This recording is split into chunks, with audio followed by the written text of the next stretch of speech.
Philip Fisher adalah seorang investor legendaris yang dikenal dengan metode pendekatan sahamnya yang disebut Scuttlebot. Metode Scuttlebot ini kita akan uraikan satu persatu dalam beberapa poin. Pertama adalah bisnis yang dipahami dengan baik. Maksudnya adalah pilih perusahaan yang bisa Anda pahami secara mendalam. Untuk memahami bisnis suatu saham, kita bisa memulainya dengan membaca laporan keuangan. Laporan keuangan tahunan bisa menjadi langkah awal Anda untuk mendapatkan gambaran tentang kinerja finansial perusahaan tersebut. Dengan membaca laporan keuangan, Anda dapat memahami bisnis model perusahaan secara mendalam. Bagaimana mereka menghasilkan pendapatan, siapa target pasar mereka, dan apa yang membedakan mereka dari pesaing. Poin kedua adalah pilih perusahaan yang memiliki keunggulan kompetitif. Ini adalah apa yang membuat perusahaan menjadi unik yang memungkinkan mereka mempertahankan pangsa pasar, menciptakan nilai tambah, dan mencapai hasil lebih baik daripada para pesaingnya. Berikut adalah beberapa jenis keunggulan kompetitif. Merek yang dikenal. Perusahaan dengan merek yang kuat memiliki keunggulan kompetitif. Mereka dapat menarik pelanggan lebih mudah dan mempertahankan loyalitas pelanggan. Contoh, bila kita ingin memakan mie instan, merek apa yang muncul pertama di benak kita? Atau kita ingin membeli pasta gigi, membeli minyak goreng? Merek yang pertama muncul di dalam pikiran kita, itulah merek yang memiliki keunggulan kompetitif.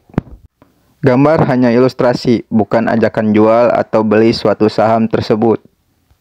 Jenis keunggulan kompetitif lain adalah perusahaan yang memiliki teknologi yang canggih atau juga yang memiliki teknologi yang up-to-date. Perusahaan yang memiliki teknologi inovatif dan paten yang sulit ditiru oleh para pesaingnya akan memiliki keunggulan yang kompetitif. Ini memungkinkan mereka menghasilkan produk yang lebih efisien dan lebih baik. Contoh, dalam industri pertanian, petani yang masih membajak dengan kerbau akan kalah dengan petani yang sudah memakai traktor. Petani yang memakai mesin traktor bisa dikatakan memiliki keunggulan kompetitif dalam hal teknologi. Diferensiasi produk. Perusahaan yang mampu menciptakan produk atau layanan berbeda dan lebih baik daripada pesaing dapat menarik pelanggan lebih banyak. Misal, Anda adalah pengusaha bakso yang sukses. Anda bisa lebih sukses daripada pengusaha bakso lainnya karena sementara pengusaha bakso lain hanya menjual bakso biasa, Anda berpikir berbeda dan membuat inovasi dengan memproduksi bakso berisi telur. Bakso telur ini merupakan keunggulan kompetitif yang berjenis diferensiasi produk yang membuat Anda sukses daripada pengusaha bakso lainnya. Keunggulan-keunggulan kompetitif ini sangat erat kaitannya dengan poin yang ketiga, yaitu inovasi dan research and development. Tinjau sejauh mana perusahaan berinvestasi dalam penelitian dan pengembangan serta inovasi. Ciri-ciri perusahaan yang selalu berinovasi dan selalu berbuat yang terbaik dalam perkembangannya. Dalam jangka waktu tertentu, mereka selalu membuat produk baru atau membuat produk yang sudah ada menjadi lebih baik dalam hal kegunaan atau bisa juga dalam hal biaya produksi. Bukan hanya sekadar rajin meluncurkan produk baru, tapi perusahaan juga harus memiliki rekam jejak yang sukses. Karena itu mengindikasikan bahwa komitmen mereka terhadap inovasi telah berhasil. Poin keempat adalah pelayanan pelanggan. Dalam metode investasi Scuttlebot, Philip Fisher memperhatikan bagaimana perusahaan melayani pelanggan dan bagaimana respon pelanggan terhadap produk yang diluncurkan dan bagaimana layanan perusahaan. Respon yang positif tentu saja itu yang dicari. Poin kelima adalah hubungan dengan karyawan. Philip Fisher juga mempertimbangkan bagaimana perusahaan memperlakukan karyawannya. Perusahaan yang bagus biasanya memperhatikan keseimbangan antara pekerjaan dan kehidupan pribadi karyawannya. Tidak serta-merta melakukan panggilan kerja terhadap karyawannya di luar jam kerja. Itu berarti sistem kerja dalam perusahaan tersebut tidak efektif dan efisien.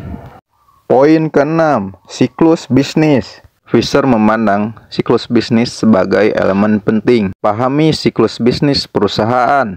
Karena beberapa industri memiliki siklus yang lebih stabil daripada industri yang lain. Berikut beberapa cara untuk memahami siklus bisnis suatu perusahaan. Lakukan analisis data historis. Membandingkan kinerja perusahaan dengan siklus bisnis ekonomi secara keseluruhan dapat membantu Anda dalam mengidentifikasi pola yang berulang dalam kinerja perusahaan. Contoh, bisnis minuman dingin akan sangat laku ketika musim kemarau. Berbeda saat musim hujan, penjualannya mungkin akan menurun. Cara yang kedua, kaitan dengan industri makro. Tinjau industri makroekonomi di mana perusahaan beroperasi. Misalnya, sektor mana yang cenderung tumbuh selama ekspansi ekonomi dan sektor mana yang cenderung terkena dampak selama resesi. Dalam masa-masa sulit, tinjau apakah perusahaan mengadaptasi dengan mengubah strategi dan perhatikan apakah usahanya itu berhasil menekan biaya produksi. Pengamatan pasar. Amati bagaimana pasar bereaksi terhadap berita atau peristiwa ekonomi. Ini dapat memberikan gambaran bagaimana investor dan konsumen merespon fluktuasi siklus bisnis. Waktu menjual ala Philip Fisher. Pertama, ketidakcocokan dengan kriteria awal. Jika perusahaan sudah tidak memenuhi kriteria awal apa yang menarik bagi Fisher, dia akan mempertimbangkan menjualnya. Contoh, Anda tertarik membeli saham suatu perusahaan karena layanannya bagus. Seiring berjalannya waktu, Anda merasakan layanan perusahaan itu sudah tidak memuaskan. Itulah saat yang tepat untuk menjual sahamnya. Kedua, penemuan investasi yang lebih baik. Jika Fisher menemukan investasi yang lebih menarik dan cocok dengan kriterianya, ia mungkin menjual saham untuk beralih ke investasi yang lebih baik. Itu tadi beberapa poin metode Scuttlebot beli saham ala Philip Fisher yang saya dapatkan dari bukunya Glenn Arnold yang berjudul The Great Investor. Untuk lebih lengkapnya, Anda bisa baca buku tersebut. Sekian dari saya, semoga video ini bermanfaat. Terima kasih sudah menonton. Trader Rasa Investor, pamit.